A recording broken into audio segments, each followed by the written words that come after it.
안녕하세요. 반갑습니다. 이보연입니다. 우리 어머님들 공부 진짜 열심히 하시나 봐요. 제가 지난달 여기에서 훈육하고 나서 갑자기 막 카톡으로 봤다고 연락 오시는 분들이 꽤 많으셨어요. 그래서 우리 키즈엠 열심히 일하시는구나 이것도 이제 느꼈고요. 오늘 주제는 사회성이에요. 사회성은 사실 훈육과 더불어 부모님들이 이제 굉장히 궁금해하시는 그런 아동기 주제 중에 하나라고 할 수 있어요. 저도 상담센터에서 일을 하고 또 유튜브, 블로그 이런 활동들도 하고 있는데 훈육에 대한 고민도 되게 많이 하시지만 실제 이렇게 상담 신청 오는 것들은 사회성에 관한 게 정말 많아요. 그러니까 훈육은 주로 가정 내에서 일어나는 거라서 부모님이 그냥 어떻게 하면 그냥 내가 열심히 노력하면 어떻게 될 것 같은데 이 사회성은 남의 아이와 연결이 되는 거잖아요. 가족이 아니라 다른 사람과 연결된 거기 때문에 그만큼 조심스럽고 또 어렵고 또 맘대로 안 되는 거라서 부모님들이 사회성에 대해서 굉장히 궁금해도 하시고 답답해도 하시는 것 같아요. 그래서 오늘 우리 주제는 우리 아이 사회성 어떻게 도와줄까 이거로 갈 텐데 그러려면 먼저 사회성이 뭔지 발달 단계에 따라서 아이들이 나타내는 어떤 사회성의 특징들이 있어요. 사실 그 부분 잘 알면 좀 걱정거리도 많이 줄어들 수 있고 또 반대로 이렇게 도와줘야겠구나 라는 팁도 얻으실 수 있을 거예요. 자, 첫 시작은 좀 심각하게 갈게요. 윌라드 하트업이라는 아동 학자가 한 말이에요. 사회성이 중요한 이유를 무시무시하게 이야기를 했죠.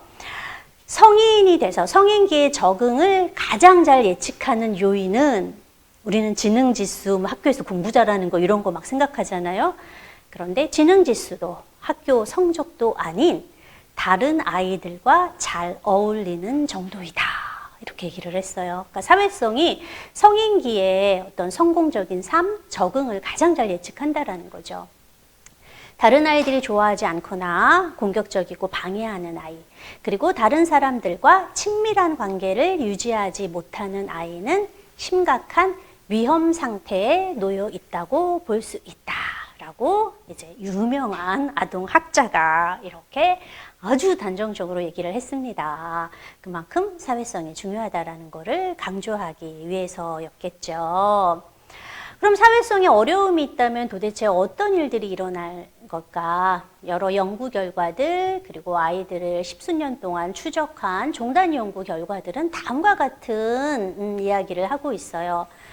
친구가 없다, 사회성에 어려움이 있다, 당연히 외롭겠죠. 또 분노감도 자주 느낄 수밖에 없어요. 사회성 기술이 떨어지게 되면 또래에게 거부당하고요. 그리고 낮은 학업 성취를 보여요. 학교에 공부하러 가는 것도 있지만 아이들은 친구들과 놀고 잘 지내기 위해서 가는 경우가 되게 많거든요. 지금 코로나19로 아이들이 이제 학교를 자주 못 가게 되었고 이제 올해부터는 학교를 좀 더 갈 수 있다라는 생각에 이제 아이들이 되게 희망을 안고 갔는데 정작 이제 아이들을 상담해 보면 너무 속상해해요. 가도 말하면 안 된대요.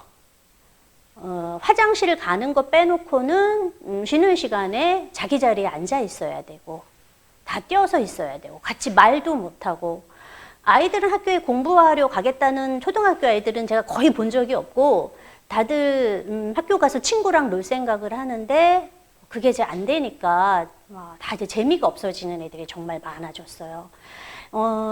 근데 이제 사회성이 떨어지는 아이들은 코로나19가 아니더라도 학교에서 또래와 즐거운 시간을 갖지 못하고 자꾸 충돌이 일어나다 보니까 학교 자체가 아주 재미없는 곳이 되어 버리고 또 그러다 보니까 이제 공부도 잘 안 되는 이런 문제들을 이제 갖게 되는 거죠. 그래서 이제 학교 얘기하면 너무너무 가기 싫다라고 하거나 자신을 잘 도와주지 못하는 선생님에 대해서 이제 불평불만을 하는 경우들도 되게 많아요. 초등학교 뭐 1학년 때, 그러니까 신학기가 시작되면 상담센터에 많이 오는 아이들이 이제 등교 거부증 보이는 아이들이 좀 와요. 이거는 뭐 유치원 어린이집도 마찬가지죠. 3월 달, 그러니까 새학기 적응되면 이제 적응상의 어려움을 갖는 아이들이 뭐 등원 거부 이런 문제를 갖는데, 이렇게 어린 아이들은 뭐 학교를 뭐 혹은 유치원 어린이집을 가기 싫다라는 마음보다는 이제 부모와 떨어지는 게 힘들고 이제 새로운 환경에 대한 적응에 이제 어려움을 갖기 때문에 뭐 학교 거부, 등교 거부, 등원 거부를 갖는데, 이제 그 초등학교 시절 그리고 그 유치원 어릴 적부터 계속 사회성에 어려움이 있던 아이들이 참다가 본격적으로 학교를 거부하는 건 사실 다 청소년기예요. 저희도 상담센터에 이제 청소년 아이들, 이제 고등학교 아이들 같은 아이들을 보면은 거의 과반수 이상이 자퇴나 현재 휴학 중이다. 그러니까 그런 아이들을 다 보면 뭐 자기는 뭐 무슨 대학을 갈 생각이 없다, 뭐 공부는 해서 뭐 하냐, 뭐 막 이런 얘기를 하는데 정작 깊이 들어가면 너무 외로운 거예요. 친구가 없어요. 그래서 쉬는 시간에도 너무 뻘쭘한 거고, 괜히 그 별로 관심도 없는 책 막 열심히 읽는 척하고, 그 아이는 학교에서 견디는 게 너무 힘들다 보니까 그냥 자퇴를 결심하거나 아예 안 가려고 하거나 하는 그런 모습을 갖게 된다라는 거죠. 이거는 참 염려되는 일이에요. 왜냐하면 적어도 우리는 고등학교를 졸업했다라는 거는 최소한의 성실성, 그래도 의무감, 인내심 이런 것들을 보여주는 거기 때문에 어떤 특별한 어떤 이유가 없는 이런 중도 학업 포기는 아이들의 성인기 적응에 아주 부정적인 결과를 가져온다라고 할 수 있겠죠. 또 사회성을 통해서 우리는 삶의 다양한 기술을 습득을 해요. 이제 타협하는 기술, 갈등을 다루는 기술, 스트레스 관리 기술, 예쁘게 말하는 거, 뭐 정말 많은 삶의 다양한 기술을 사회성을 통해서 습득하는데 사회성에 문제가 있다? 그럼 이 기술 습득이 안 된다라는 뜻이니 이것 또한 굉장히 삶을 살아가는 데 힘들게 하는 요인이 될 거고요. 당연히 자존감도 낮아지죠. 친구도 별로 없고 아무도 나를 도와주거나 혹은 좋아해주지 않는다라고 생각하면 자아존중감은 바닥을 치게 될 수밖에 없어요. 그래서 사회성에 어려움이 있는 아이들은 청소년기가 돼서 비행을 저지르거나 학교 중퇴 혹은 군대에 가서 불명예 제대 혹은 우울, 불안 혹은 다른 어떤 정신병리 그리고 자살로 이어질 수 있다라고 보고요. 성인기에는 우울, 정신질환, 고혈압 그리고 심장병을 앓을 확률이 높다라고 연구 결과들은 얘기를 하고 있어요. 그래서 사회성은 단순히 뭐 친구를 잘 사귄다, 사교성이 있다라는 문제를 떠나서 한 개인 내의 어떤 정신 건강에도 그리고 생존에도 굉장히 큰 영향을 끼치는 매우 중요한 요인이다. 이렇게 말할 수 있겠죠. 자, 근데 우리가 사회성 이런 말은 굉장히 많이 해요. 근데 정확히 사회성이 뭐냐? 사회성은 정확히 말해서 사회적 유능성의 줄임말이라고 보시면 돼요. 사회적으로 유능한, 사회성이 좋다라는 거는 사회적으로 유능해, 사실 이 뜻이라고 볼 수 있는데, 그럼 또 사회성 유능성은 뭐냐? 다른 사람들과 잘 어울리는 개인의 능력을 말해요. 조금 더 이제 감이 안 오실 거예요. 그래서 조금 더 구체적으로. 그럼 사회성이 좋은 아이들은 어떤 특성을 보이냐? 어떤 개인적 능력을 보이냐? 사회성이 좋은 아이들은 그래도 잘 웃어요. 대체적으로 기분이 좋아요. 우리가 이렇게 여기서 속된 말로 이제 죽상을 하고 있으면 이렇게 말을 걸려다가도 왜 저래? 저요. 왕짜증들 있거든요. 좀만 해도 짜증내고 그러면은 가까이 하고 싶지 않아요. 실 부정적인 정서는 전염성이 되게 높거든요. 옆에 누가 우울하면 나 오늘 아침까지만 해도 기분 좋았는데 우울한 친구랑 30분 있으면은 걔랑 만나고 카페문 나올 때 이러면서 한숨 쉬게 나오게 되는 거예요. 그래서 우리는 부정적인 정서를 별로 느끼고 싶어 하지 않아서 이렇게 좀 쉽게 부정적인 정서를 드러내는 아이들은 사회적인 관계를 조금 맺는데 어려움이 있어요. 그래서 사회성이 좋은 아이들은 대체적으로 긍정적인 정서, 조금 더 낙관적이고 좀 더 행복감이나 즐거움을 더 잘 보이고요.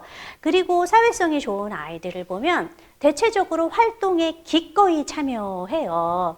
뭐 유치원, 어린이집, 그리고 학교 생활 이런 데 이렇게 보면 사회성이 좋지 않은 아이들은 뭐 새로 하는 활동이나 자기가 별로 좋아하지 않는 활동이나 혹은 자기가 주인공이 되지 않는 활동 같은 경우에는 이제 하지 않으려고 하고 뭐 싫어요 그러고 뭐 자기가 하고 싶은 것만을 고집하거나 혹은 그냥 저쪽에 이제 귀퉁이 앉아갖고 이제 뭐 퍼즐만 맞춘다거나 하는 경우들이 있거든요. 근데 사회성이 좋은 아이들은 전체적으로 조금 낙관적이고 조금 도전을 잘 받아들이는 특성이 있기 때문에, 그리고 함께하는 거를 좋아하기 때문에 활동에 새로운 활동에도 기꺼이 참여하는 그런 모습을 보여요.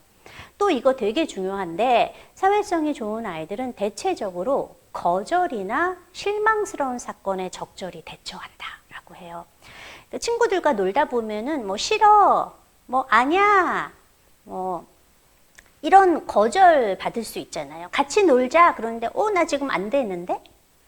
그럼 사회성이 좋은 아이들은 섭섭하긴 하지만 그래? 그러면서 이제 다른 놀만한 일거리나 혹은 같이 놀 수 있는 친구를 찾아가는데, 이제 사회성이 이렇게 별로 좋지 않은 아이들은 격분을 하죠. 왜? 막 이러면서 한다거나, 걔가 하는 거를 망쳐버린다거나, 혹은 어떤 아이들은 그런 사소한 거절에 너무 절망하면서 막 눈물을 뚝뚝 흘리면서 선생님! 하고 가거나, 뭐 엄마한테 엄마! 막 이렇게 이제 눈물로 호소하는 그런 경우들이 있어요. 이렇게 이제 거절이나 이런 어떤 실망이나 이거를 잘 견뎌내지 못하게 되면은 아이는 그때 좀 부정적인 정서나 혹은 상당한 어떤 위축감이나 이런 것들을 드러낸다라는 거고, 그런 것들은 다른 아이들, 다른 사람들에게 불편한 정서를 유발시키기 때문에 또 함께하고 싶지 않다라는 마음을 들어서 또 사회성의 관계에 어려움을 끼치게 돼요. 또 사회성이 좋은 아이들은 타인에게 관심이 있어요. 사회적 관심이라고 하거든요. 그러니까 주변 사람한테 조금 관심이 많아요. 저기서 이렇게 누가 싸우면 좀 쳐다봐. 무슨 일이지? 이렇게도 좀 쳐다보고, 누가 칭찬을 받으면 쟤는 왜 칭찬받았지? 이런 것도 잘 봐요. 그러다 보니까 사회성 기술을 발달시킬 수 있어요. 눈치가 좋아지는 거죠. 아, 저래서 저러구나, 이래서 저러구나. 이런 것들은 아이들이 공감 능력을 발달시키는데, 그리고 사회적으로 적절히 대처하는 방법, 기술을, 지식을 알려주는데 정말 도움이 많이 되는 거죠. 그래서 우리 이제 ADHD, 주의력 결핍 과잉행동장애, 이제 이 아이들이 이제 산만한 아이들이잖아요. 되게 많이 산만한 아이잖아요. 그러니까 병적으로 산만한 거잖아요. 얘네들은 노상 바쁘거든요. 항상 바빠가지고 타인을 잘 관찰을 못해요. 그러니까 좀 봐야 되는데 항상 뭐 노상 바빠서 뭘 하고 있으니까. 그래서 ADHD 아동 중에 상당수가 사회성이 떨어지는 이유가 사실 이런 주의 깊게 어떤 사회적 상황을 관찰하지 못해서 사회성을 발달시키지 못했다. 이렇게 이제 볼 수 있는 거죠. 또 사회성이 좋은 아이들은 공감 능력을 보여줘요. 친구가 만일 어린이집에 좀 장기 결석을 했어요. 그러니까 선생님이 친구가 독감이 걸려서 지금 병원에 입원해 있대. 뭐 이제 이런 얘기를 이제 애들한테 해줬을 거 아니에요. 그럼 사회성이 좋은 아이는 그 아이가 이렇게 등원했을 때 걔한테 가서 많이 아팠어? 이렇게 얘기를 해줘요. 그런데 이제 사회성 떨어지는 아이들은 뭐 얘가 한 달 만에 와도 뭐 왔는지 안 왔는지 이제 정신이 이제 없는 거죠. 자, 자기의 안부를 물어주고 자기가 이렇게 넘어졌을 때 괜찮아? 이렇게 말해주는 상대는 모든 사람들이 좋아한다라는 거예요. 그래서 공감 능력도 사회성 좋은 아이들의 아주 중요한 특성이고요. 또 농담을 할 수 있어요. 농담을 받아들이고 농담도 할 수 있어요. 저는 이런 농담, 유머 능력을 굉장히 중요한 거라고 보거든요. 부모님들도 이 능력을 꼭 갖추셔야 돼요. 이 능력만 있으면은 많은 상황들을 아주 매끄럽게 지나갈 수 있고, 우리가 지난달 훈육에 대한 주제도 얘기했지만 훈육하고 껄끄러운 관계도 아주 재빨리 회복할 수 있거든요.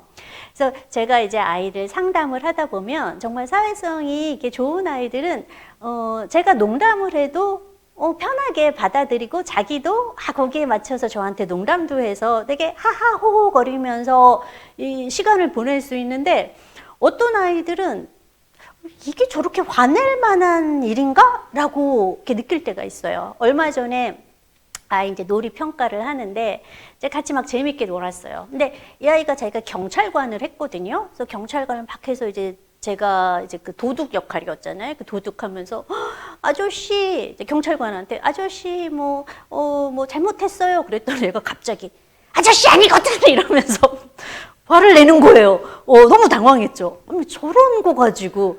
자, 만약 얘가 친구들과 놀 때도 만약 그런 식의 어떤 농담이나 이런 거에 벌끈하면서 화를 낸다면 상대는 뭐야?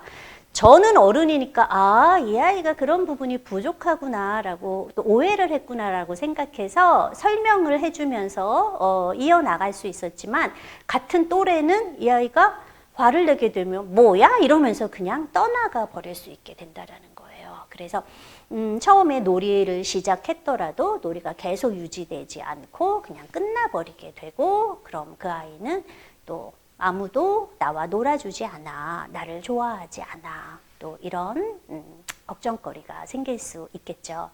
그래서 한번 여러분의 자녀들은 이런 사회성이 좋은 아이들의 특성을 갖추고 있는지, 어떤 것들은 괜찮은데 좀 어떤 요소는 조금 부족하다 이렇게 좀 느끼셨다면, 그런 부족한 요소를 보완하기 위한 그런 노력을 하는 거, 이거 꼭 필요하세요. 자, 그럼 사회성, 이런 좋은 사회적 유능성을 갖추려면 어떠한 요인들을 갖추는 거, 그 어떠한 요인들을 잘 갖추었을 때 사회성이 좋을까, 이 부분 우리 살펴보고, 그러한 요인들을 더 좋게 강화시켜주기 위해서 부모님이 할 수 있는 역할들은 무엇인가, 이 부분 살펴보기로 할게요. 좋은 사회성을 가지려면 사회 인지가 잘 발달해야 돼요. 사회 인지는 사회적 지능이라고 하시면 돼요. 지능이라고 생각하시면 돼요. 그러니까 사회적 지능 머리도 따로 있어요. 여러분이 이렇게 잘 아시는 지능검사, 웩슬러 지능검사 많이들 알고 계시는데, 그 웩슬러가 그 지금 버전이 5까지 나왔어요. 5판까지 나왔어요. 그런데 이제 이게 4판 이후로 약간 이 지능검사가 조금, 저는 이제 아이들 심리 상담을 하는 사람 입장으로 조금 마음에 안 들게 조금 변했어요. 그 학습지능 쪽으로 이게 검사들이 많이 바뀌어 버렸어요. 근데 이제 그 웩슬러 3, 그러니까 그 3판 같은 경우에는 제일 제가 이제 좋아하는 그 버전인데, 거기에는 이 사회적 지능을 재는 이제 소검사가 포함이 되어 있어요. 만약 조금 해보신 분들은 이제 한번 그 자료 찾아보면 동작성 지능 영역에 차례 맞추기라는 소검사가 사회 인지를 보는 거거든요. 그럼 거기서 보는 게 뭐냐면, 그 대인관계 전후 상황 맥락을 파악하는 능력을 봐요. 그래서 이렇게 어떤 상황이 있으면 그거를 그림으로 쭉 그렸잖아요. 시간 순서대로. 그럼 그걸 다 잘라서 아이에게 차례를 맞춰보게 하는 거예요. 자, 어떤 사건이 발생했을 때 가령 엄마의 표정을 보고 앞서 무슨 사건이 일어났겠구나.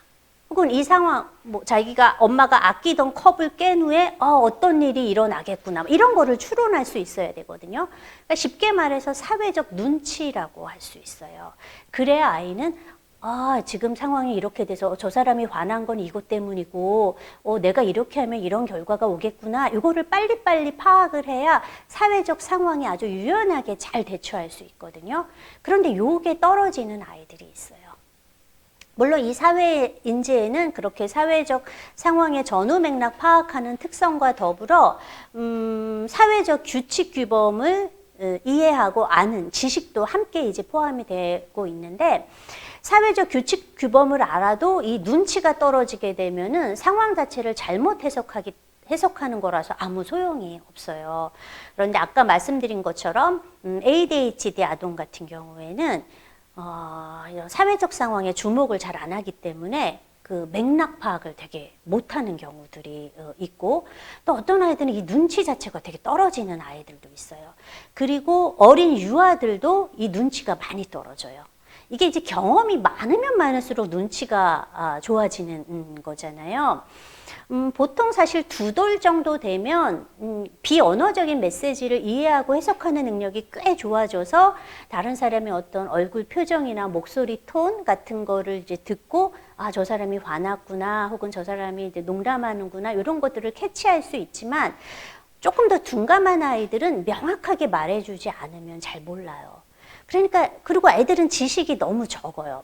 가령 엄마가 양파를 막 까고 있어서 눈물이 나는데 얘는 엄마가 별일 없었는데 울거든. 엄마 왜 울어? 엄마 슬픈 일 있어? 이렇게 물어보는 애들이 있어요. 그럼 거기서 엄마는 농담한다고 엄마 너무 슬퍼. 그러면 아이는 엄마가 진짜 슬프구나 이렇게 생각할 수 있어요. 그럴 경우에 엄마가 말해 주셔야 된다는 거죠. 아, 엄마가 울고 있어서 엄마가 슬프다고 생각했구나. 엄마한테 나쁜 일이 생긴 줄 알고 걱정했구나. 아니 그건 아니고 이 양파는 되게 매워가지고 양파 손질하다 보면 너무 매워서 눈물이 나. 사람은 슬플 때만 눈물이 나는 게 아니라 이렇게 매운 거 할 때도 눈물이 나는 거고 그리고 정말 기쁠 때도 눈물이 나는 거야. 이렇게 상황을 얘기를 해줘야 돼요. 또 이렇게 아이들과 이렇게 걸어가다 이렇게 보면은 막 그 횡단보도에 그 하이힐을 신은 아가씨가 막 깜빡깜빡 거리는데 빨리 건너려고 뛰어가다가 이제 꽈당 하고 넘어졌어요. 누가 봐도 아파. 근데 벌떡 일어나갖고 다시 간단 말이에요. 우리 어른들은 다 알아요. 왜 저 아가씨는 왜 아픈 척하지 않았을까? 쪽팔려서 그런 거잖아요. 그런데 그걸 어린아이가 봤을 때는 이해가 안 되는 거예요. 자기 같으면 울고불고 난리를 쳤을 텐데 가요. 그러면 어린애들이 눈을 동그랗게 뜨고 말해요. 하나도 안 아픈가 봐. 우리는 그럴 때 알려줘야 되는 거예요. 아니야. 야, 엄마가 싹 봤는데, 야, 무릎에 피 났어, 야. 되게 아팠을 거야. 근데 왜 안 울어? 근데 가끔은 이렇게 주변 사람들이 많이 있을 경우에는 이렇게 조금 창피함을 느끼면 울음을 참기도 해. 이런 거 알려준다라는 거예요. 아이들이 동화책을 읽거나 혹은 아이들과 같이 텔레비전 프로그램, 애니메이션을 보게 되면 아이들이 자주 왜 저래? 왜 저래? 이렇게 묻는 거 여러분 많이 경험하셨을 거예요. 그때마다 진짜 너 다 보고 나서 한꺼번에 물어봐. 이따 말해줄게. 사실 이거는 아니에요. 아이들은 그거 끝나면 또 다 까먹거든요. 아이들이 왜 라고 물어보는 거는 아이들이 인지적으로 굉장히 제한적이다라는 걸 보여주는 거예요. 모르는 게 많아서 이렇게 물어보는 거예요. 특히 사회적 상황은 굉장히 미묘하기 때문에 많은 아이들이 잘못 해석할 수 있어요. 그럴 경우에 부모님은 지금 뭐뭐해서 그런 것 같아 라고 설명을 해주시는 것들 꼭 필요해요. 이런 것들을 해야 아이는 좋은 사회적 눈치를 발달시킬 수 있습니다. 또 사회성에 영향을 주는 또 다른 요인은 정서 조절이에요. 아까도 어떤 아이들이 사회성이 좋은가, 긍정적인 정서 잘 표현하고 거절이나 실망스러운 사건에도 이렇게 잘 대처하는 아이들이 사회성이 좋다라고 말씀드렸잖아요. 이 말은 정서 조절을 잘한다라는 거예요. 너무 격분하지 않고, 그리고 속상하거나 그랬을 때도 화를 내거나 공격적인 방식을 사용하거나 혹은 너무 비탄에 젖어 있거나 그러는 대신에 자신의 감정을 상대에게 잘 전달하는 이런 능력을 이제 가진 아이들이 이제 사회성이 좋다라고 평가를 받는 거죠. 이렇게 자신의 감정을 적절히 표현하고 조절할 수 있는 아이는 정서 조절을 잘하는 아이다라고 할 수 있어요. 그럼 정서 조절을 잘한다는 것은 무엇인가? 감정을 인식할 수 있어야 돼요. 내 감정을 인식하고 그거를 적절한 감정 단어로 바꿔서 말할 수 있는 아이가 정서 조절이 잘 되는 아이거든요. 그러려면 부모님이 어떻게 해야 돼요? 감정 코칭을 정말 잘 해주셔야 돼요. 아이가 뭔가 안 됐을 때 그냥 화났어? 이렇게만 말하지 마시고요. 조금 더 핵심 감정, 좀 다양한 감정 단어. 화난 것도 실망스러워도 화나고 수치감을 느껴도 화나고 분노감을 느껴도 화나고 뭐 실망스러워도 화나고 화나는 이유가 되게 많아요. 무조건 화났어 이렇게 하는 게 아니라 아 뭐뭐해서 좀 실망했구나 뭐 이런 식으로 보다 정확한 아이의 감정을 인식, 그러니까 파악해서 감정 단어로 돌려주시는 이런 감정 코칭을 하게 되면 아이는 자신이 느끼는 감정을 보다 잘 이해하게 되면서 이런 감정을 다루는 상황에서 친구들에게 보다 예쁘게 말할 수 있어요. 친구와 함께 놀자고 청했는데 거절당했을 때 나도 너랑 놀기 싫어 이렇게 말하는 것보다 나도 너랑 함께 놀고 싶었는데 안 돼서 정말 속상해 이렇게 말하면 상대가 흠칫 놀랄걸요. 어머 쟤 뭐야 왜 이렇게 수준 높아? 이렇게 할 수도 있어요. 이렇게 말하는 아이들은 모든 아이들에게 되게 세련되고 나이스하고 멋진 아이다 라고 느끼게 해서 친구를 하고 싶다라는 마음을 유발시키게 되는 거죠. 그래서 이런 감정 코칭 그리고 긍정적인 훈육. 아이가 어린아이들은 화가 나면 막 이렇게 부르르 사실은 떨어요. 이럴 때 물건을 던지거나 욕을 하거나 과격하게 행동하는 대신에 적절한 통로로 이 공격적인 감정을 배출하는 거. 동생 때리고 싶었을 때, 친구 때리고 싶었을 때 주먹 꼭 쥐고 저기 옆에 가서 쿠션을 때리는 거. 사실 이런 부분들도 적절하게 코칭을 해주신다면 감정을 보다 잘 이해하고 적절한 방식으로 표현할 수 있는 아이로 자라게 될 거고요. 이게 바로 아이의 사회성을 증진시키는 그런 효과로도 이어질 수 있습니다. 놀이 경험 정말 중요해요. 특히 아주 유아에게는 그냥 잘만 놀아도 친구 사귀는 거는 문제가 없다. 이렇게 말할 수 있죠. 그 잘 논다라는 건 뭐냐면 그래도 놀이가 끝까지 좀 이렇게 유지돼서 놀 수 있는 거를 뜻해요. 함께 끝까지 누구랑 논다라는 거는 이 아이가 그래도 사회적 규칙을 잘 지키면서 상대방도 배려하면서 놀았다라는 뜻이거든요. 그래서 잘만 놀아도 아이들은 사회적으로 잘 받아들이는 아이가 될 수 있는데 어떤 놀이가 가장 좋냐면은 우리가 이제 가상놀이 혹은 가장놀이, 뭐 역할놀이, 소꿉놀이라고 말하는 연극적 놀이라고 말하는 마치 모모처럼이라고 꾸며서 하는 그런 놀이가 이 사회성에 굉장히 좋아요. 이거를 뭐 아이 혼자서 하는 것보다 뭐 부모님 혹은 친구와 함께 이렇게 역할놀이와 같은 것들을 계속 하게 되면 그 안에서 우리는 나누기, 협동하기, 뭐 공유하기, 참기, 기다리기 여기서 다 배우거든요. 대사할 때도 엄마가 이런 대사 했는데 아니야 막 이러면은 그 놀이 끝나는 거예요. 엄마가 한 대사에 자기도 맞춰서 합당한 이렇게 그 리액션을 하고 그거에 맞춰서 또 엄마가 하고 그리고 그 순서도 막 지킬 수 있어야 되거든요. 상대가 하는 것도 조금 기다려주고 우리가 그걸 상호 호혜적인 놀이라 그래요. 상호 호혜성은 뭐냐? 받은 만큼 주고 주는 만큼 받는다. 되게 대등하게 놀이를 하는 거예요. 이런 역할 놀이는 이런 상호 호혜성을 키우는데 최고로 좋은 거고요. 특히 만일 부모님이 아이와 이런 역할 놀이를 할 때 그 역할을 바꿔서 해보는 거.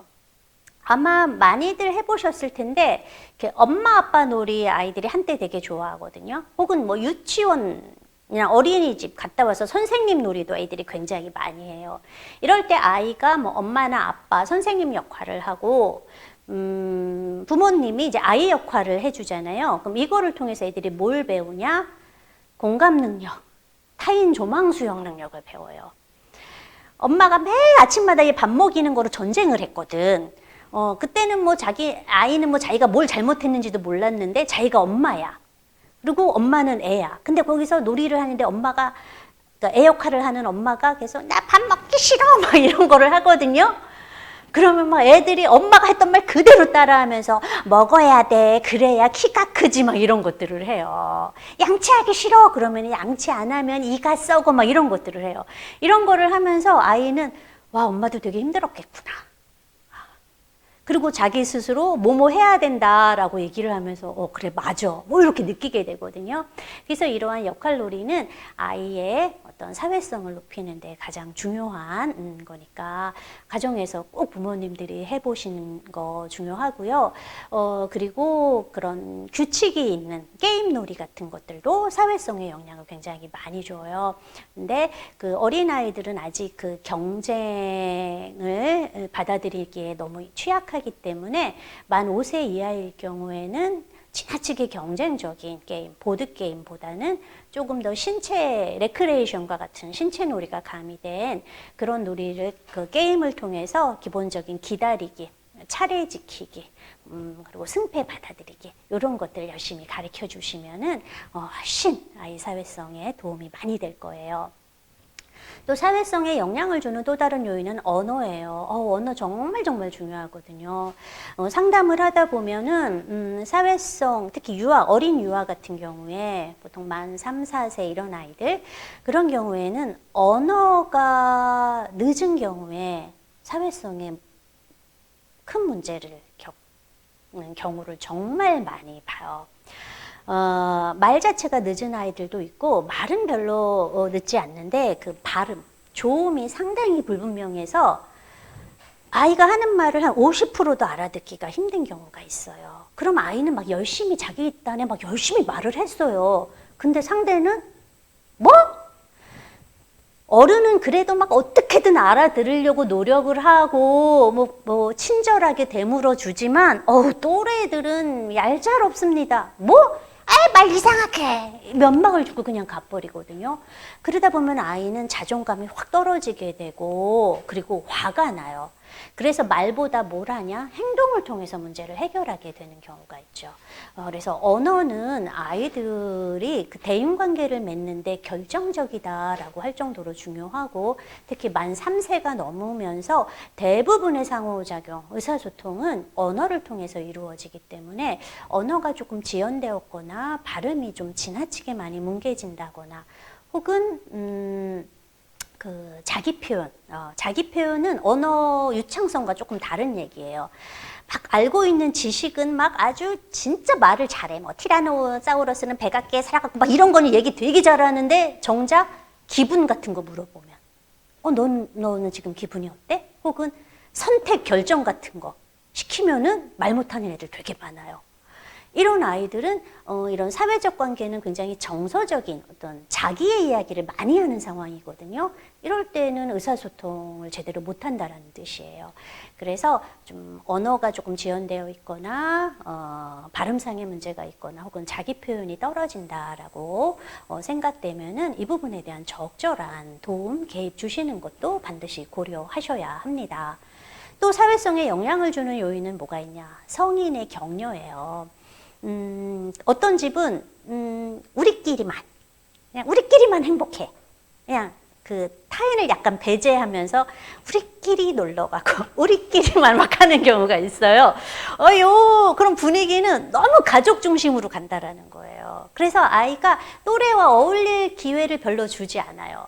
아이가 막 친구를 따라하면은 냉소적으로 너 뭐 친구 따라 강남 갈 거야? 친구가 죽으면 너도 따라 죽을 거야? 뭐 이렇게 하면 이 분위기는 뭐냐?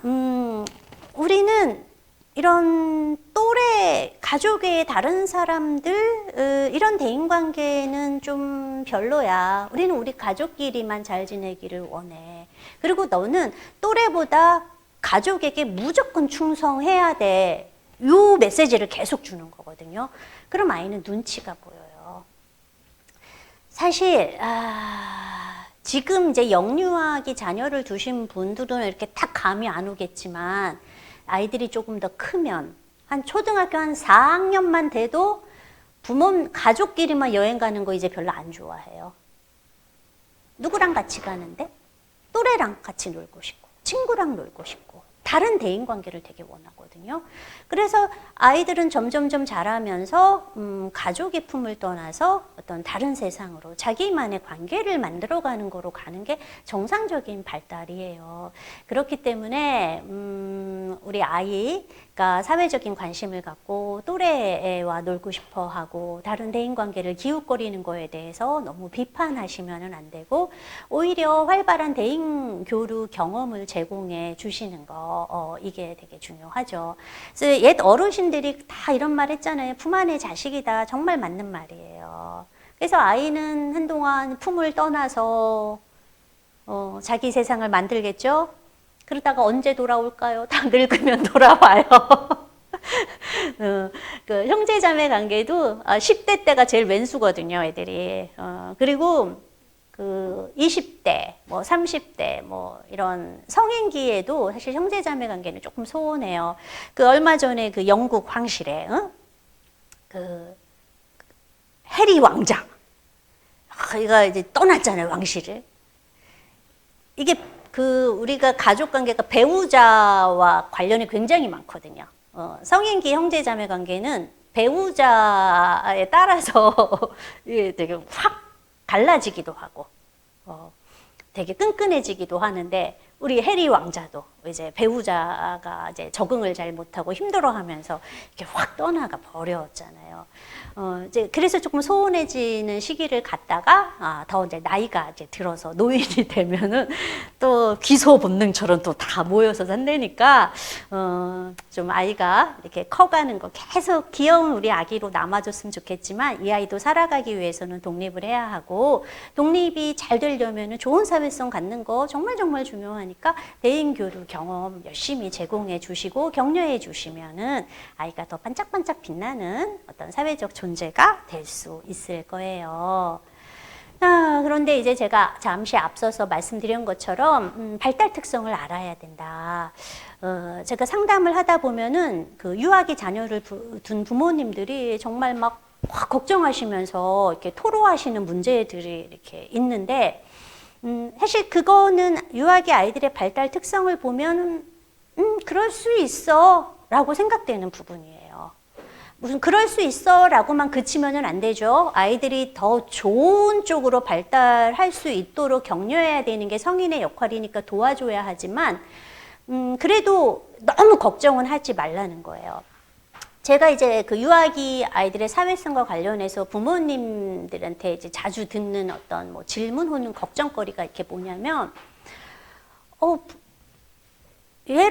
우리 애랑 쟤랑 막 지난번 되게 친하게 놀았는데, 놀이터에 갔는데 걔가 있어서, 우리 애는 반갑게 누구야? 라고 갔는데, 걔가 본 척도 안 하고 다른 애랑 막 아주 난리를 치면서 막 단짝인 것처럼 막 놀아요. 우리 애가 너무 좀 배신감을 느낀 것 같아요. 뭐 이런 거. 그리고 그 친구 생일 파티가 있어서 갔는데 애들이 막 놀고 있더라고요. 그래서 우리 애도 이렇게 얘랑도 같이 놀아 그러면서 이렇게 방에 들여보냈거든요. 근데 15분 있다가 우리 애가 울면서 나오더라고요. 날 안 끼워줘. 어머, 애들이 조그만데 벌써 지금 6살인데 벌써 왕따를 시키나 봐요. 뭐 이런 거. 그리고 뭐 저런 것들이 있어요. 걔가 좀 못됐는지, 친구 이렇게 3명이 같이 노는데, 너는 내 친구 아니야? 뭐 이렇게 막 자꾸 얘기를 해요. 또, 너 뭐 그거 줘야 나랑 친구할 거야. 뭐 벌써 삥을 뜯어요. 뭐 이런 얘기. 혹은 또 이제 그런 얘기를 굉장히 이제 되게 이제 많이들 하세요. 그리고 또 저런 얘기.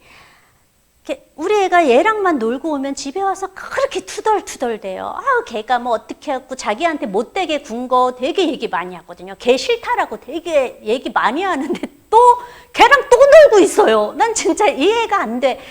이런 얘기들 되게 많이 하세요. 그러면은 도대체 얘네들은 뭔가 못됐나? 뭐 이런 생각할 수 있는데 이거는 유아기의 발달 특성상 걔네들이 갖고 있는 그 발달상의 한계를 고스란히 드러낸 것이다. 이렇게 볼 수밖에 없어요. 너무 자기 뜻대로만 하려고 하고 상대에게 맞추지 않고 자기가 원하는 대로 다 끌고 가려고 하는, 그래서 자기 원하는 대로 안 해주면 넌 내 친구 아니야! 이렇게 말하는 유아. 정말 못돼서 그런가? 이기적이어서 그런가?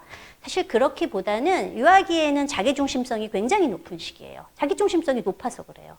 자기중심성이 높아서 그냥 모든 세상이 자기 위주로 굴러가는 거죠. 그리고 얘네들은 뭐 이거 하자라고 다른 거 하고 있는 친구를 끌고 가면서 죄책감도 안 느껴요. 왜? 자기중심성이랑 뭐냐면 내가 생각하고 내가 원하는 걸 저 사람들도 똑같이 그렇게 생각할 거야. 이렇게 느끼는 거거든요. 그러니까 오히려 자기는 이게 재밌어서 야 저거 하자 그네 타자라고 친구를 잡는데 친구가 싫어 그러면은 굉장히 당황해요. 다 똑같이 생각해야 되는데 왜 얘 다르게 생각해? 그런데 이 시기에 친구 관계는 뭐냐면은 자기를 위해서 자기한테 맞춰주는, 자기에게 기쁨을 주는 존재가 친구라는 정의가 있기 때문에 자기 뜻에 따라주지 않는 친구는 친구가 아니에요. 그래서 화를 내고 밀쳐내게 되는 거죠. 또 이 유아기는 그 인지적 발달 단계상 전조작기에 해당하는 시기인데 전조작기의 중요한 특징이 뭐냐? 불가역적 사고. 불가역적 사고, 이거 이제 몇 년 전 위안부 합의할 때 아주 이 불가역 썼다가 아주 난리가 났죠. 불가역, 되돌릴 수 없다라는 거예요. 그러니까 이 아이들은 어떤 상황을 되돌릴 수가 없어요. 그래서 아까도 제가 말씀드린 예로 말씀드린 것 중에 하나가 가령 생일 파티가 있어서 그 애들이 막 놀고 있는데 늦게 온 아이를 이렇게 끼워주면서 얘랑 같이 놀아 했을 때 얘랑 안 놀아줬잖아요. 그게 왜 그러냐? 얘를 왕따시킨 게 아니라 바로 이 불가역적 사고 때문에 그래요. 그러니까 어린아이들은 이 불가역적 사고 때문에 이미 놀이가 진행이 막 됐으면 판을 새로 짤 수가 없어요. 이미 우리는 뭐 엄마, 뭐 언니, 뭐 아기, 뭐 아빠 이렇게 정해서 막 놀고 있었거든요. 이 판을 이렇게 짜서 이렇게 굴러가고 있는데 갑자기 새로운 애가 와서 얘랑 같이 놀자 그러면 어떻게 해야 되냐? 판을 새로 짜야 돼요. 아이들의 불가역적 사고 때문에 아이들은 판을 새로 짤 수가 없어요. 그래서 애랑 같이 놀아 라고 말했을 때 네 라고 대답은 했지만 그 놀이에 끼려면은 나중에 합류한 아이가 내가 이 판을 어떻게 여기서 치고 들어가지? 그거를 파악해서 자기가 역할을 딱 만들어서 들어가지 않는 한 놀이는 안 돼요. 그래서 만일 그 아이가 그래 쟤네들은 지금 노느라고 바빠. 그럼 나는 어떻게 여기에 이 놀이에 합류할 수 있지? 보니까 엄마도 있고 언니도 있고 동생도 있는데 어머 강아지가 없네? 그럼 나는 강아지 해야지. 막 이렇게 들어가면 놀이에 낄 수 있는데 그거 아니면 놀이에 못 껴요. 그래서 아이들이 현재 진행되고 있는 놀이에 중간에 누구를 합류시킨다. 이거는 상당히 어려운 거라서 그래서 우리가 중간에 들어갈 때는 성인의 도움이 반드시 필요하다라는 거죠. 또 유아기에는 일시적인 놀이 동료예요. 그러니까 친구 개념이. 그래서 지금 현재 놀고 있는 애가 친구예요. 전날 재밌게 놀았었더라도요. 지금 내가 누구랑 놀고 있으면 얘가 내 친구, 얘가 내 놀이 짝이 돼요. 그리고 이 유아기 아이들은 여러 명과 친밀한 관계를 형성하는 게 굉장히 어려워요. 그것도 역시 인지발달 단계 때문에 그러는데 여러 명의 아이와 동시에 친밀한 관계를 유지할 수 없어서 보통 단짝, 그러니까 짝을 선호를 하게 되죠. 그래서 그 3이 갖고 있는, 홀수가 갖고 있는 위험성이 여기서 존재해요. 3명이면 유아 같은 경우에 1명은 꼭 소외될 수 있어요. 그래서 이럴 때도 너무 홀수다. 그래서 짝이 없다. 그럼 이럴 때 조금 짝을 만들어준다거나 성인이 개입해주지 않으면 한 아이는 외로움을 느낄 수밖에 없는 거죠. 그리고 왜 싫다면서도 걔랑 왜 이렇게 노냐라고 궁금해 하신다면 이 유아기 아이들은 친구를 갖고자 하는 바람이 너무 강해서 마음이 들지 않더라도 혼자 노는 것보다 함께 노는 거를 선호를 해요. 그래서 쟤랑 놀면 스트레스 받기는 하는데 혼자 외롭게 있는 것보다 그게 더 낫기 때문에 아이는 그냥 그 친구랑 놀게 된다라는 거죠. 그래서 우리 아이도 서툴지만 유아기에는 상대 아이들도 서툴다라는 점을 생각해서 좀 사회성을 조금 도와주셔야 돼요. 자, 이러한 유아기 아이들의 특성을 고려해서 부모님은 어떻게 하셔야 되냐? 늦게 가면 안 돼요. 어린이집 유치원에 지각하면 안 돼요. 어린이집 유치원 처음 딱 가면은 처음에 시간이 뭐예요? 자유선택 활동 시간이에요. 이 시간은 사회성을 배우는 매우 중요한 시간이에요. 이제 일찍 오는 순서대로 애들끼리 놀게 되거든요. 늦게 합류를 하면 끼지를 못해요. 그래서 놀이를 할 때 놀이 중간에 들어가는 건 너무나 어렵기 때문에 놀이 에피소드가 시작될 때부터 아이가 참여할 수 있도록 도와주시는 거 정말 중요하고요. 이미 형성되어 있는 놀이 집단에 끼기 위해서는 성인의 도움이 필요할 수도 있어요. 그래서 그냥 애들만 이렇게 집단만 만들어주고 니들끼리 놀아 이렇게 되면 사회성이 조금 부족한 아이는 쭈삣쭈삣거리다가 못 끼거든요. 이 유아기 아이들이 그 좀 못 낀다 그래서 손잡고 너도 같이 하자 이러는 경우 거의 없다라고 보셔야 돼요. 이럴 때는 부모나 교사가 시작을 도와주는 거 정말 중요하시고요. 그리고 갈등을 중재하는 방법을 통해서 문제 해결 기술 배울 수 있도록 지도도 해주셔야 합니다. 유아기 아이들은요, 그냥 자기들끼리 있을 때 그냥 15분만 냅두면 다 싸워요. 왜냐면은 아직 갈등을 해결할 수는 없어요. 그러니까 집단이 모이게 되면 항상 갈등은 발생하는 건 너무나 당연한 문제잖아요.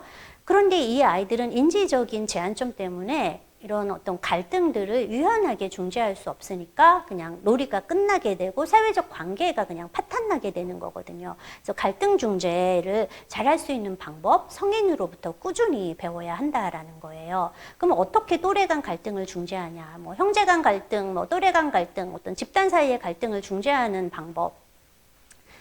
고전적인 방법, 브레인스토밍. 이게 짱이에요. 뭐 다른 거 없어요. 이거예요. 자, 문제가 탁 일어났어.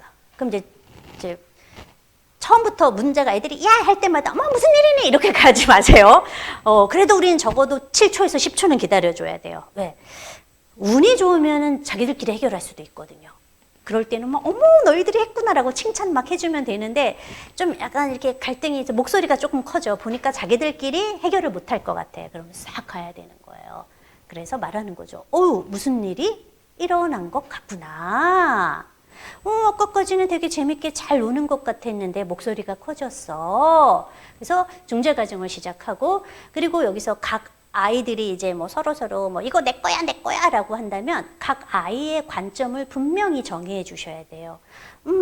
그래 어떤 일이 있었는지 한번 차례대로 말해보자. 자 너부터 말해볼래? 그 다음에 이렇게 그래서 각자의 얘기를 들어주고 그리고 요약을 해주셔야 돼요. 그러니까 너희 둘 다 이 포클레인 장난감을 갖고 놀고 싶었던 거구나. 너도 이걸 하고 싶은 거고 너도 이걸 하고 싶은 거고 거기까지 이렇게 얘기해 준 다음에 여기서 문제가 무엇인지를 분명히 정의해 줘야죠. 포클레인은 한 대고 너희 둘이 동시에 하고 싶고 지금은 함께 하고 싶기보다는 각자 따로 놀고 싶은 것 같은데 그럼 이 문제를 어떻게 해결할 수 있을까? 한번 생각해 보자. 때리지 않고, 뺏지 않고, 숨기지 않고 이 문제를 해결할 수 있는 방법을 찾아보자. 여기까지 요약하기예요. 그리고 이제 대안 찾기에 들어가는 거예요. 자, 그럼 이제 어린아이들은 이제 멍해져요. 저기 뭔 소린가? 이럴 수 있어요. 샘플을 줘야 돼. 항상 샘플. 그럼 애들이 이제 이렇게 개방식으로 딱 질문을 해버리면은 너무 난감할 수 있거든요. 그럼 아이들에게 이제 사지선자, 뭐 양자택일 이런 거를 던져주는 거예요. 이거는 하나면 그러면 한 명이 먼저 갖고 놀고 다음 사람이 갖고 놀 수 있는데 그런 순서를 정하는 것도 좋을 것 같아. 가위바위보로 정할 수도 있고 주사위를 던져서 할 수도 있고. 혹은 그러면 이 포클레인은 한 명은 포클레인을 갖고 놀고 다른 사람은 덤프 트럭을 갖고 같이 공사놀이를 할 수도 있을 텐데 혹은 저기 우리 그 놀이터에 새로 생긴 그 그네 있던데 그거를 타는 것도 좋겠다. 이런 식으로 약간 대안들을 이렇게 몇 개를 툭툭 던져줘요. 그러면 여기에서 좀 더 눈치가 빠른 아이들은 응용해서 시소 타면 좋겠다. 그거는 우리 둘이 타면은 되게 좋겠다. 뭐 이런 식으로도 막 대안을 얘기를 하거든요. 이럴 때 이제 그 부모님은 잽싸게 집에 화이트보드나 뭐 종이, 전지 있으면은 막 얘네들이 말한 거 다 쓰는 거예요. 그래서 그걸 애들이 한 거를 다 쓴 다음에 이제 그 해결책을 골라야 되거든요. 와, 대단해. 우리는 벌써 여기 되게 많은 방법들을 너희들이 생각해냈구나. 그러면 이 중에서 하나를 고르자. 둘 다 마음에 드는 그런 해결책을 우리는 찾아볼 거야. 그래서 자, 1번. 포클레인, 한 사람은 포클레인, 한 사람은 덤프트럭을 한다. 너는 어때? 너는 어때? 다 체크하는 거예요. 그 중에서 하나를 고르는 거예요. 하나를 딱 고르고 나서 딱 골랐으면 칭찬을 어마무지하게 해주셔야 돼요. 와, 너희들이 이 문제를 해결했구나. 아까는 이것 때문에 조금 싸우고 다퉜지만 멋지게 해결하는 방법을 찾아냈구나. 대단하다. 그리고 실행하는 것까지 격려해 주는 거예요. 자, 우리 그 어른들도 중학교, 고등학교, 뭐 그 초등학교 때부터 그 홈룸 시간에 브레인스토밍 되게 많이 배웠는데 안 쓰잖아요. 이게 누가 옆에서 그 사회를 잘 봐주지 않으면은 약간 피곤하고 지루해서 잘 안 쓰는 거거든요. 어린아이들 특히 그래요. 그래서 요런 갈등 중재할 때 부모님은 내가 유재석이 됐다라고 생각하면서 계속 걔를 이렇게 약간 치유업 시키면서 칭찬 막 해주면서 도망가지 않게. 왜냐면 어떤 아이들은 됐어 안 해 이러면서 가버리는 애들이 있어요. 그러면 안 돼. 좀 잡아놔야 된다라는 거예요. 그래서 이렇게 해서 조금 이 과정들을 끝까지 해낸 거에 대해서 엄청 칭찬을 해주게 되면 아이들은 성취감과 자긍심이 생겨요. 이거 몇 차례 하게 되면은 아이들이 신기하게 뭘 딱 처음 비슷한 어떤 갈등이 일어났을 때 다투다가 잠깐 이거 어떻게 할까? 야 가위바위보로 할까? 그럼 어떤 애 어떤 애 뭐 묻지바로 해. 뭐 이러면서 자기들끼리 해결하게 되는 거예요.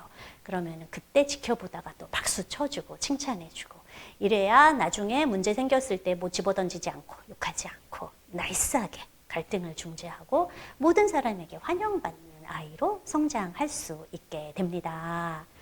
자, 사회성의 어려움을 갖는 아이를 우리가 크게 이제 두 분류로 나눠보면 시작이 안 되는 아이. 그러니까 그 친구 관계를 유지하려면 뭔가 시작을 해야 되는데 시작 자체가 안 되는 아이가 있고 또 유지가 안 되는 아이가 있어요.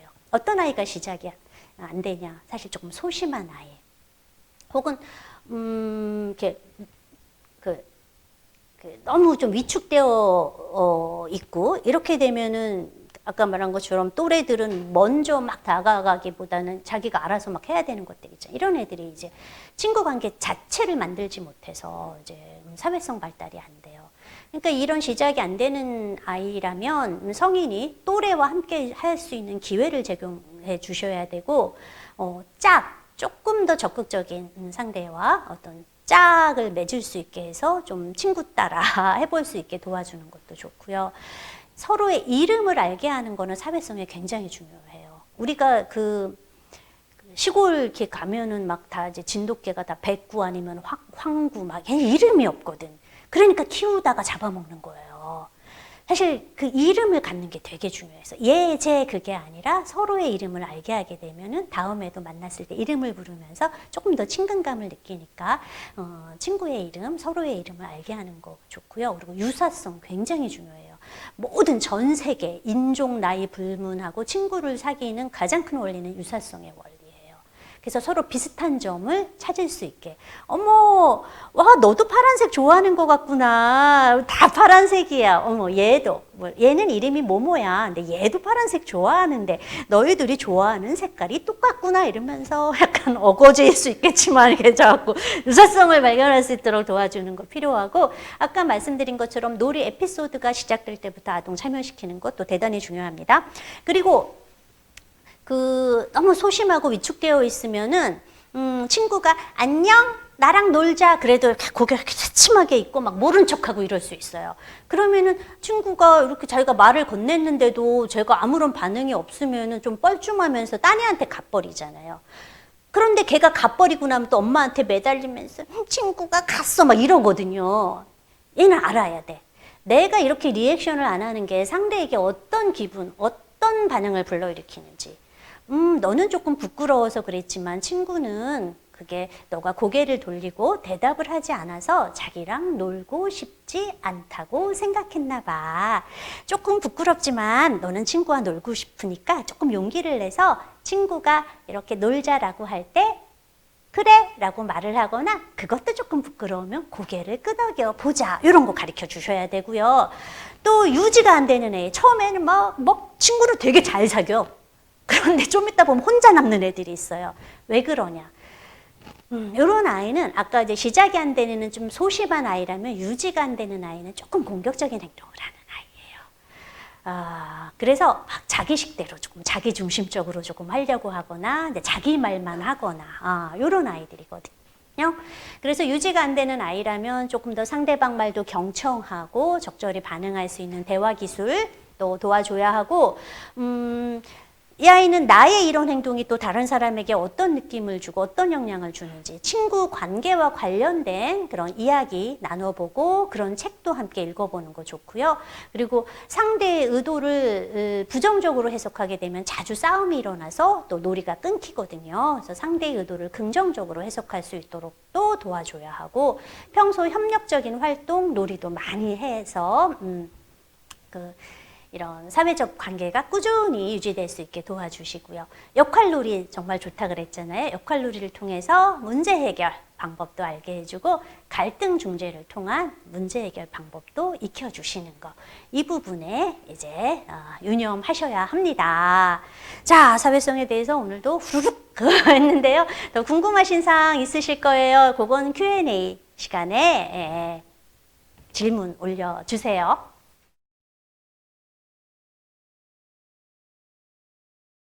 선생님, 오늘도 귀에 쏙쏙 들어오는 설명, 그리고 정말 생활 속에서 아이와 있을 수 있을 법한 그런 많은 예시도 너무나 감사드립니다. 그 부분이 도움이 지금 많이 된다는 댓글들이 정말 많이 올라왔거든요. 네. 이제 질문들을 또 오늘도 굉장히 많이 올려주셨어요. 네. 일단 공통 질문이 있는데요. 사회성도 유전이 되나요? 네. 부모의 사회성이 아이의 사회성 발달에 많은 영향을 미치나요? 이 질문이 꽤나 있었고요. 이걸 조금 더 극단적으로 표현하자면, 정작 나는 사회성이 없는데, 강의를 듣다 보니까 사회성은 정말 아이에게 필요한 것 같고, 이걸 어떻게 해야 되나 정말 유전이 타고나는 건지 고민입니다. 라고 하시는 분들이 꽤 있으셨거든요. 네. 어떤가요? 유전의 그 영향은 굉장히 커요, 사실. 그러니까 한 아이를 설명을 할 때, 한 인간을 설명할 때 유전적인 게 반이에요. 굉장히 크다라는 거죠. 특히 어릴 적에는 환경에, 그러니까 아직 태어난 지 얼마 안 돼서 아직 환경에 덜 젖었잖아요. 그래서 더 커요. 그러니까 기질이라고 얘기하는 거는 거의 이제 유전적인 요인의 영향을 많이 받는다라고 할 수 있는데, 사회성의 어려움을 갖고 있는 이런 기질적 요소는 이제 새로운 상황에 대한 두려움, 그리고 적응성. 이게 사실 떨어지는 아이들은 이제 이런 사회성의 어려움을 갖게 될 수가 있어요. 그래서 부모님이 사회성이 조금 부족하다, 좀 많이 소심하다, 사회적 불안이 있다, 그러면 이제 그 피가 어디 안 가요. 그래서 제가 맨날 상담센터 할 때 친자 확인하러 오는 곳이다라고 얘기도 하는데, 그래서 많이 닮아요. 그런 부분이 닮은데 또 문제는 뭐냐? 또 그런 부모님이 키워서 환경적인 요인까지 갖춰지는 거예요. 그래서 아까도 잠시 얘기하신 것처럼 나도 사회성이 없는데 어떻게 사회성을 키워주나요? 이게 정말 저도 가슴 아픈 부분이고 가장 어려운 부분이에요. 내가 사람이랑 좀 만나는 거, 이렇게 동네 아줌마들과 이야기하는 게 되게 불편한데, 사실 어릴 적에는 조금 부모님이 나서줘야 또래 관계가 형성이 되잖아요. 그게 굉장히 어려울 수 있어요. 그래서 참 가슴이 아파요. 근데 그럼에도 불구하고 우리는 조금 노력을 해야 된다. 저도 사실은 사회성이 별로 이렇게 좋은 사람이 아니에요. 굉장히 소심하고, 수줍음과 부끄러움이 많고, 낯가림 되게 심하고. 그래서 저도 우리 아이 키울 때, 우리 아이도 기질적으로 막 그게 되게 심한 아이였던 거거든요. 막 사람 보면은 막 이러고 낯가림 끝판왕이고 너무 힘들었어요. 나도 그런데. 그래서 내가 그냥 그때는 나 그냥 미친 척 하자라고 꾹 참고 진짜 꾹 참고 했는데 저는 그래도 뭘 했냐면은 주로 어린아이들을 공략했어요. 저는 그게 더 쉬웠어요. 왜냐면 저 직업상도 아이들을 많이 상담하니까. 그래서 저는 우리 아이와 함께 놀이터에서 정말 열심히 놀았고 다른 아이들과도 되게 열심히 놀아줬거든요. 그러니까 아이들은 어른과 되게 놀고 싶어 해요. 그러면서 우리 아이 주변에 아이들이 이제 많이 오게 되는 거고, 다른 아주머님들이 봐도 뭐, 이렇게 저 여자 아주 이상하진 않으니까.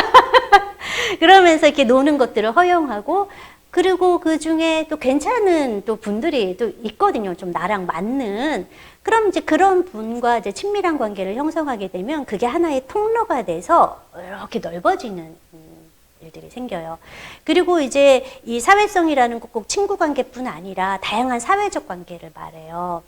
아파트의 경비 아저씨, 혹은 세탁소, 우리 집 앞에 뭐 그 편의점 직원, 사실 그런 사람들과도 부모님들이 한번 좀 말 건네고 친절하게 대하고 이런 것들. 그래서 저는 어릴 적에 우리 아이를 키울 때 어떤 생각을 했냐면, 그래도 우리 동네에 가게, 내가 자주 가는 가게의 주인들이 우리 아이 이름 좀 알게 하자.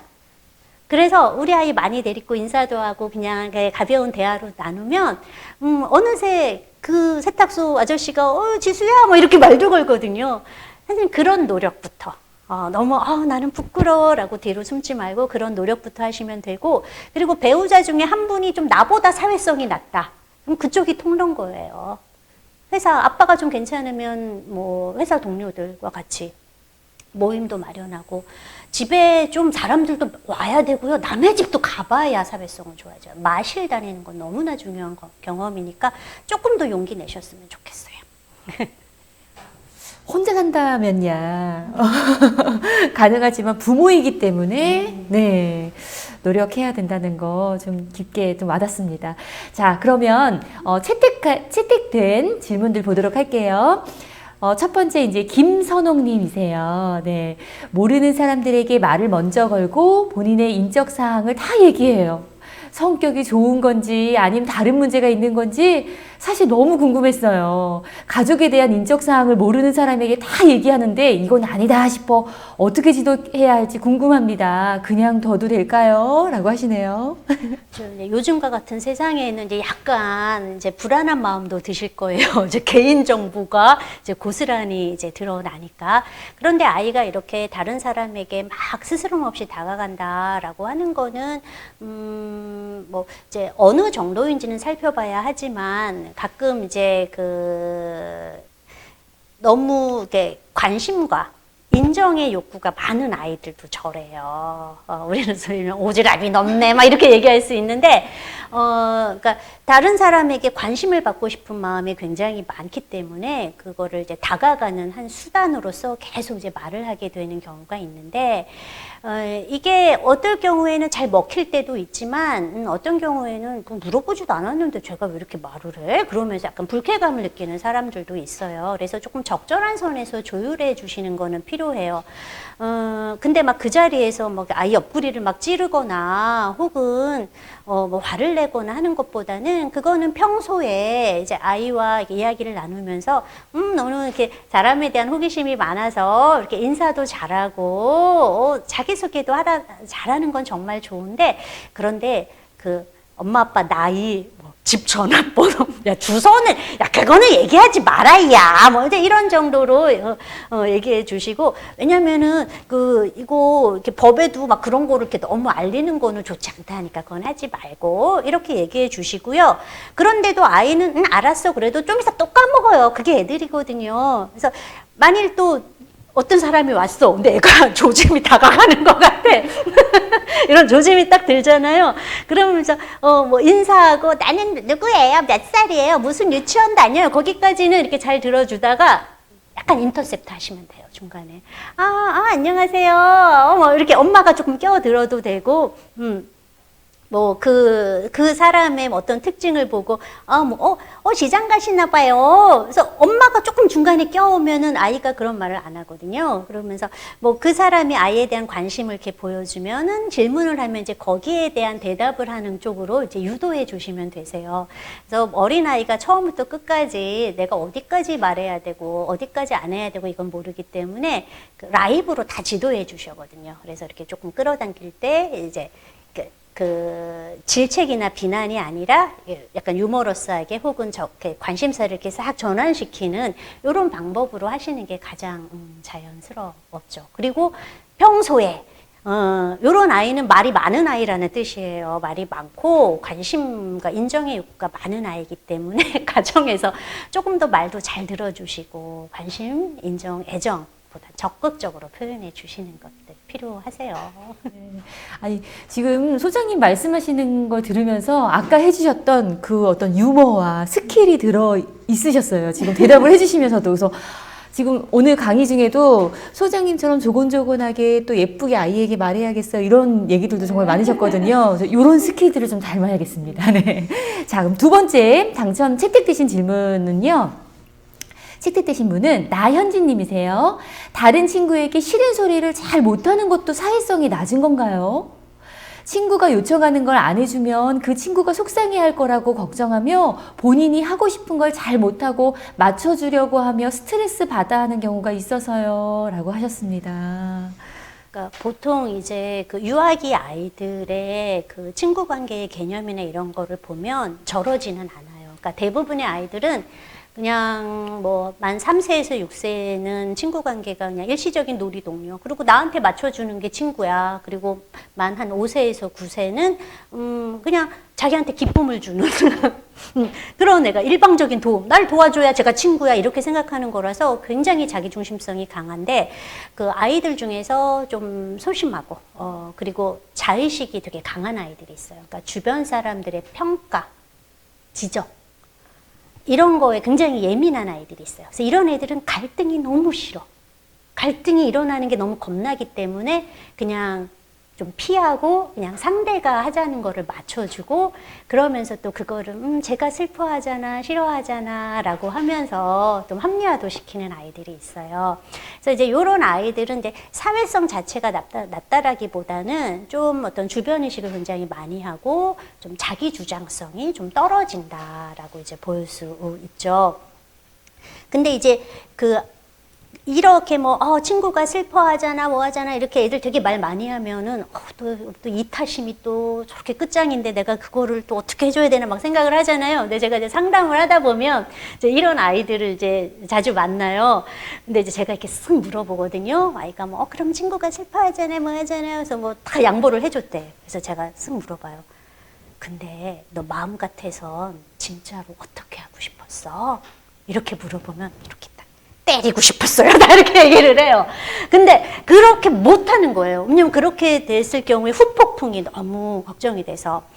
아마 이렇게 조금 변명과 핑계를 대는 아이는 부모님들이 조금은 체근을 평소에 하셨을 가능성이 있어요. 그러니까 너무 안쓰러운 거야, 우리 아이가.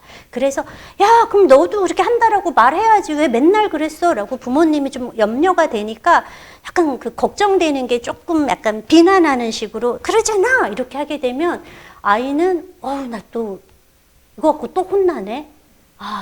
다르게 말해야겠다. 그냥 나는 그냥 평화주의자처럼 말해야겠다. 이렇게 생각하는 경우들도 있어요. 진짜 마음은 사실 나는 용기가 없어. 나도 그렇게 하고 싶었는데 못해서 조금 속상해. 이런 걸 수 있거든요. 그래서 이렇게 뭔가 자기 주장을 잘 못하는 아이 같은 경우에는 야, 자기 주장을 해.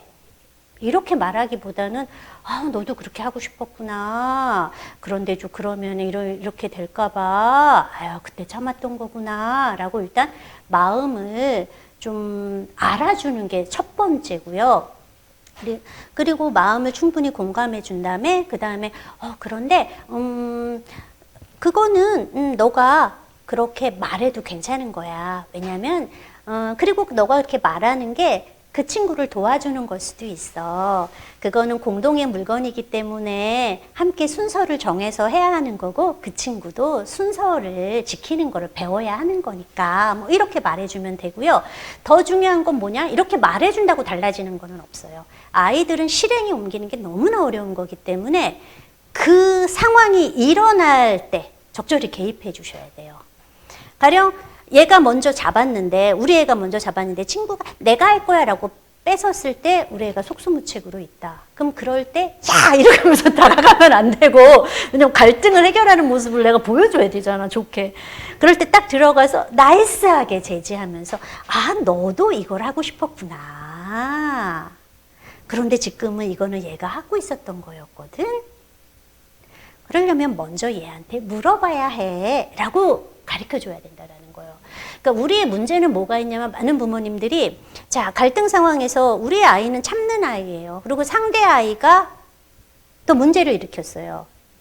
그런데 부모님은 뭘 해요? 자꾸 우리 아이를 비난하고 막 우리 아이를 어떻게 막 하잖아. 우리는 그 좋은 성인으로서 내 남에 가리지 않고 얘가 지금 사회성에 위반되는 행동을 한 거거든요. 이 아이에 대한 지도가 들어가야 된다라는 거예요.